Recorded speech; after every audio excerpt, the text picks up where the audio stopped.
Hi, baby. So here is something I was telling you guys to start watching about. Clearance. These beach towels were $9.98. They're marked down to $5. They may possibly go even less, but you can see that they have different patterns. And I think that it's something to consider just to put back into your supplies.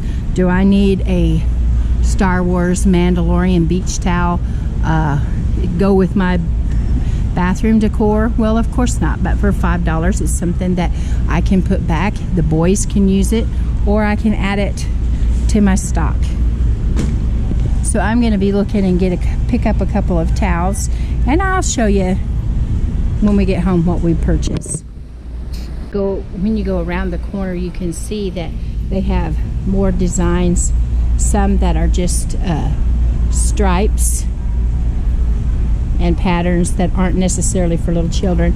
They've marked them down to $5 from $10 or $9.98. And then they also have some that are marked down to $4, and they were originally $5.98, so not as big of a deal on those. But and then they have some also down here that were original $4.98. The ones that are rolled up, and they are now $3.50. So you can find a pretty good deal on beach towels if you're looking to add to your stores. And so we're just going to give a look here and see if there's something that we want to add, and we'll show you what we decide. Hey everybody, it's Josie. Welcome back to Cedar Creek Homestead. I wanted to get on here, and my family is once again needing prayers, and I think as a YouTube community it's important to be able to come to each other when there's a need, and there's a backstory to this, and so I will just tell you the backstory and then go forward with what our prayer request is. We are having extreme heat here, and Monday was no exception. Monday we broke records, and it was very, very hot here, the actual temperature, and the heat index was like 118 degrees. It was just unbearable. And so Blade went to work, and with all the caution that we could give him, he had a job to do in an attic that day, and we cautioned him to be very careful with his work and to take breaks and do all that. And really was planning for us, Cheyenne and I and the kids, to stay here and get my morning chores done that were outside, and basically be inside the rest of the day. But little Rowdy will be a year old on the 27th of August, and his has a birthday party on the 26th on Saturday. So we needed to get some supplies for that, food, hot dogs, different things that they're having, like a little outside party. And so we needed to go get supplies, and she needed to get some pictures and some things for the artwork. So we set off to do that, and that was our only thing. We knew that it was going to be hot from the vehicle to the store, and from the store back to the vehicle. And we have, the air conditioning, of course, in the vehicle, and they had their sippy cups and all that kind of stuff. And so that's what we did. We started out for the day. I did do some filming for you at the store. We were at Walmart, and I wanted to show you in that film, and I do have it on film, and somewhere I'll find to put it on a video just to show you, but I'll go ahead and give you a heads up that I have reminded you in times past to watch for their seasonal things going on sale when they're getting ready for their new things. And a lot of their summer stuff at Walmart, and I'm sure it's at other places as well, are in the aisles on clearance. Shoes, clothing, and remember I told you about the beach towels, and I had filmed some on the beach towels, how they've marked them down. Some that were $10 and $11 are marked down to $5, and some of them are all the way down to $3.50. And I show that on the video, and the fact that I bought a couple of the towels myself, and they have little cartoon characters on them, and it doesn't matter to me. A towel's a towel if you're just using it for stock up. To have plenty of towels to grab if you need it, or lay it on the floor if there's a leak, or whatever the case may be.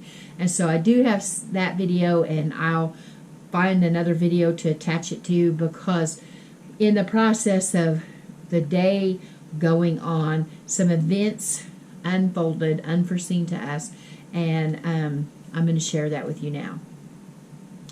So, as I said, Rowdy will be a year old this coming weekend, and Howie will be 2 in November. And for the last week, they've had a little bit, just a little bit of runny noses, not running any fever, no upset tummies, no vomiting, nothing like that. A few weeks back, I'd done a video with Rowdy, and he was pulling at his ear, and some of you had commented about get him checked for ear infection. I had thought the same thing myself, and that all turned out okay. He was good at that moment. When we came out of Walmart on Monday, we got him in the vehicle, got all of our stuff in the vehicle, got it cooling down, and we went over to Sonic to get waters. Cheyenne and I got blackberry waters, and we got blackberry waters for the boys to put in their sippy cups. We didn't want to get pop or anything like that for them. We wanted, for them to have water, good fluids, and so we got that for them. Rowdy was fussy at first, but he was sleepy. And so we got those, and on the way home, he had his little sippy, and he drank some of it. Didn't drink it all, but drank some of it, and he went to sleep. So when we got home, we had to unload all of the groceries and things, but we decided first to get the boys in the house because it was just unbearably hot. So we took them in the house, and Cheyenne proceeded to change diapers and get everybody situated, and then Rowdy wanted to, he by that time had drank his sippy, wanted to refill. We refilled the water. Howie, same thing. And the next 20 minutes or so, the day just kind of went along as usual. We needed to do evening chores. And Rowdy crawled over to me. He was fine, playing fine, crawled over to me. I picked him up and began to rock him. He had his sippy cup. And Blake came in from work and was sick himself. He didn't feel well, and was thinking that it was sinuses and or perhaps allergies, having a lot of the same conditions or some of the same symptoms that I've had in the past couple of weeks with things blooming out and things dying out and all of that kind of stuff that we happen to be allergic to. And some of you, on a side note, have been worried about me saying, you need to go to the doctor, and you need to do this, and you need to do that. Well, I will tell you that I'm under a doctor's care because I am a diabetic, and so I have to go every so often. And they are aware that I have this issue that I've had since I had the virus. Sometimes I get a little bit short of breath. Nothing heart-related, nothing like that. It's just something that I live with. I don't have asthma. I just sometimes this just gets me a little bit. Now, back to the story. Blade was home. I was rocking Rowdy, and Cheyenne and Howie were in here in the living room, and I was sitting at my desk with Rowd, and I noticed that he would stop drinking his sippy cup and breathe. And my first reaction was his nose is stuffy, and he's having to stop. You know how it is when your nose is stopped up and you're eating or drinking. You have to stop because you have to breathe through your mouth. So he was stopping, and so I commented to Cheyenne that I was going to reach for the children's Vicks and give him some of that. And as I was reaching for it, I happened to look down at him and get a really close look at him and realized that something wasn't quite right. So I lifted him up and looked at him directly. And his pupils were dilated, and he was looking right through me. He was conscious, but he wasn't aware of anything. And his head was drawn to the side, and very quickly I realized that he was having a seizure. And so I stood up and I said, Cheyenne, something's not right. He's not right. So my first instinct was to run some lukewarm water for him, and I'll tell you in a second why I told Cheyenne to do that. But as time, she went directly in there and began to run the bath water for him. So as I went by Blade, he looked at him, listened to him, and he said, forget the bath, call 911. So we did have the ambulance called out on Monday, and Cheyenne stayed on the line with the 911 dispatcher while Blade was moving the farm truck so the ambulance could get in, and I was holding him on his side because he was acting like he was going to vomit. And so I held him to his side. The 911 dispatcher also told Cheyenne the same thing. Put him on his side. Don't let him swallow anything that he happens to throw up. Now, he did spit up, but it was not bile. It wasn't stomach contents. What it really looked like to me was a baby that's teething has a whole lot of saliva, and it was bubbly. And that came out, and I made sure that I held him so he didn't swallow any of that back in. So 911, the ambulance arrives, and the EMTs arrive, and they do their first assessment of him, and then they take him out into the ambulance and begin trying to get a line started on him for his to give him fluids, because they weren't sure if it was the heat, because remember I told you it was so hot, or it was actually a seizure. And then they began to think, no, it's not a seizure, it's tremors, and I'm not really sure, what the big difference is there.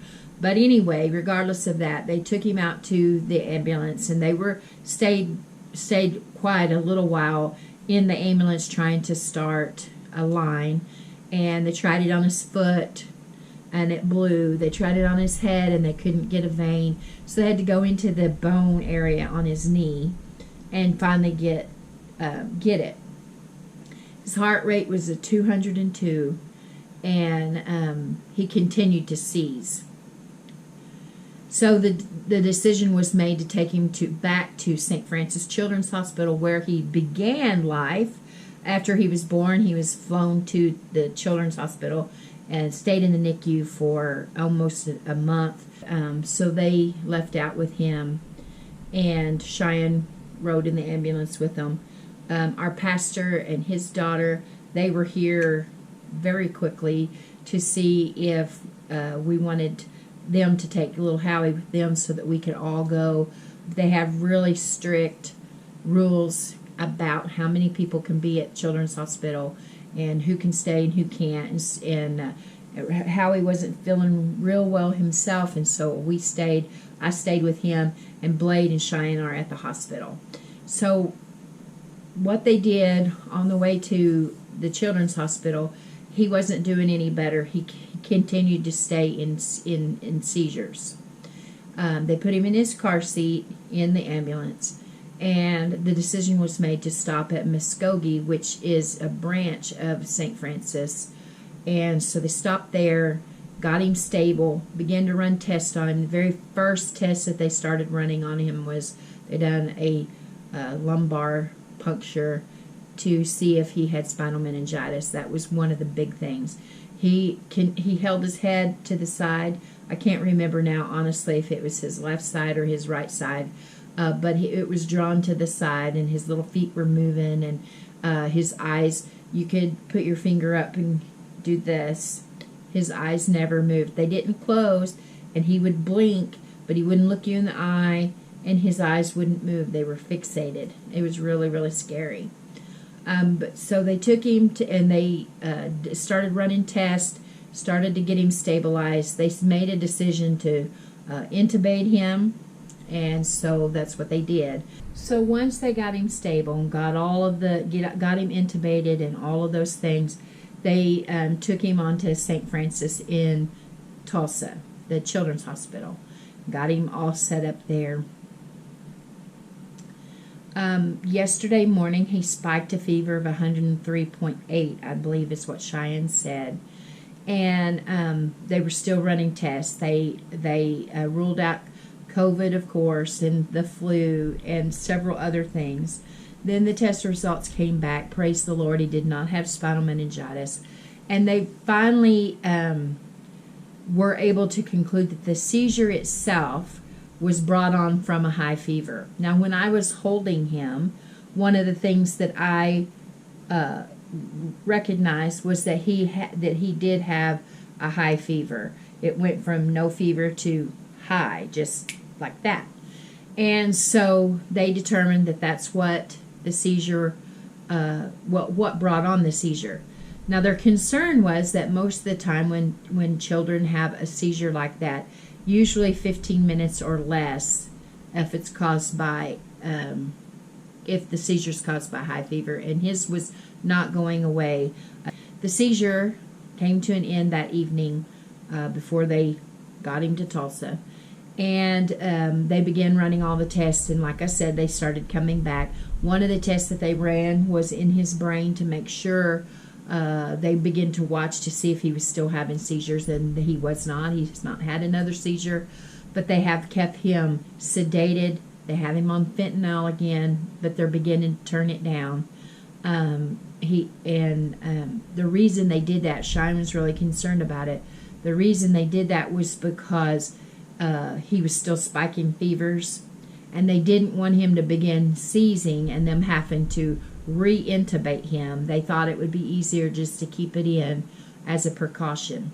But so far today, he's been fever-free. This is Wednesday. He's been fever-free, or maybe just mild fever. And he does, on the way to the hospital, somewhere along the way, that little drool that I told you about, somewhere along the way, he swallowed some of that, and it got in his lungs, and he has pneumonia. So today we got the diagnosis of what it is, the viral infection that spiked the fever. He has rhinovirus and adenovirus. I may not be pronouncing that particular one correctly. He has both of those. Now, those aren't the rhinovirus for sure. They don't have a medication for that. They normally, you give plenty of fluids and rest, and you give medication to break fever and all of those different things. But there's not an antibiotic or anything like that that will take care of that. It runs its course. He is on an antibiotic because of having pneumonia. He was beginning a slight ear infection in his right ear. So that did develop. On the fever that spiked and caused the seizures, the two viruses, the adenovirus, I've been told is how you pronounce it, like your adenoids, adenovirus, and rhinovirus, those didn't cause the seizure, but the virus themselves caused the fever. The fever in turn caused him to have the seizure, and he evidently has inherited that from our family. We have a family history of it. Not a lot. I am from a big family. I have 8 brothers, 7 that are still living, and a sister. And out of all of us, I have one brother that had 2 times in his life when he was little, before the age of 10, had to be hospitalized because he did the same thing Rowdy did. Some kind of virus, and then a fever spiked, and it caused the seizures. And he didn't have the same exact seizure that Rowdy did as far as pulling his head to the side. And Rowdy just stayed one, his little body was straight with trembling and all that. My brother, his arms and legs would draw up to his chest, and then he would have his seizure.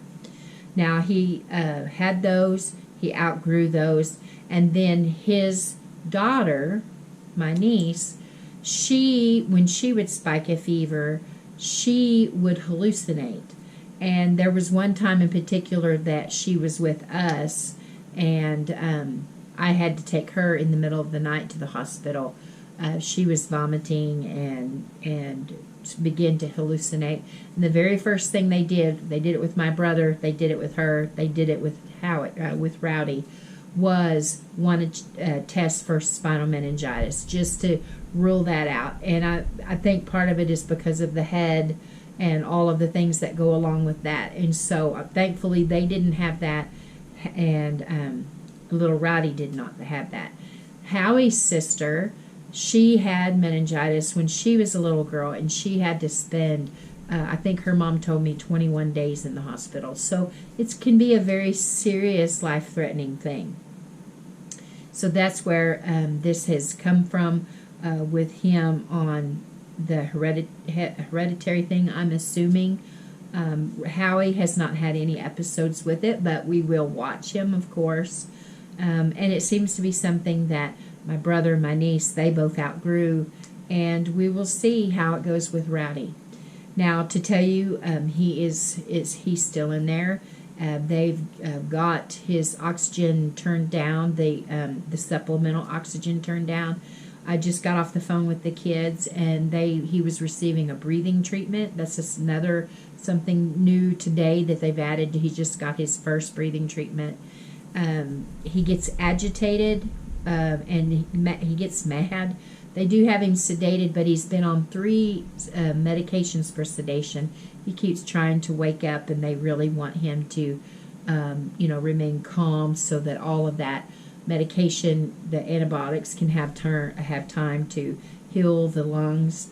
And he had an incident last night, I believe, that his heart rate dropped, and it was out of frustration and all of that stuff. And so they're trying to keep him even killed as much as possible. They're looking at taking out the intubation tomorrow, and we'll just go from there. We're just kind of playing it by ear. As far as I know, they're not doing anything for the rhinovirus and the adenovirus, but they are medicating for the pneumonia and some issues with that. She's going to give Cheyenne an anti-seizure medication, not a daily. It'll only be in those times when I believe, I may be incorrect about this, but I believe Cheyenne told me that it will be when he's having a seizure that she'll be able to give it to him. But there's no orders for him to go home on a seizure medication or anything like that.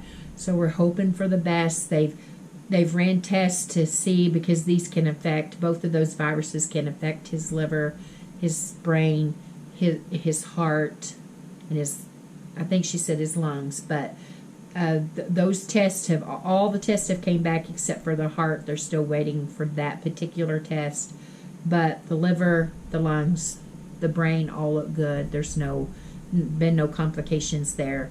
She's not really expecting complications with the heart, but it's just to rule it out, to make sure that everything is okay with him on that. And then we'll go forward from there. He's going to end up having his birthday party in September rather than in August, but we are thankful that we have him. He had a bumpy start. He's had a bumpy week this week going into his first birthday, but we are so thankful and so blessed that we still have him and that he's on the mend. We thank all of our subscribers, those that follow us on Facebook. They knew about this, and they've been praying. I'm bringing it to you guys to request prayer from you as well. And just to let you know, little Howie is sick, not running a fever yet, just really yucky nose. His little eye is yucky, and I'm sure that he's got some of the same issues there, so I request prayers for him as well. I'm keeping my eyes peeled on him to make sure that he doesn't spike any fevers, because we don't know. But hopefully, my brother, like I said, was the only one out of all the siblings that had that. So hopefully Howie doesn't take the same path with the fevers. But I'm going to get off here now. Got a lot to do. I'm holding down the fort, and little Howie is taking a nap. I gave him medication. Got children's Vicks rubbed down on his feet and on his chest, and he's resting now. And I'm gonna slip out just right out here and feed and water the chickens. We're still in a big heat wave here, not as bad as it was Monday, but it's still really hot. And then we'll settle in for the evening. We thank you for your prayers and your concerns, and thank you for listening to me. I probably told you way more detail than you ever wanted to know, but I know that we count you as friends and family. And until next time, guys, this is Josie. I love you guys. I really do. Keep looking well to the ways of your household. And until next time, we're gone.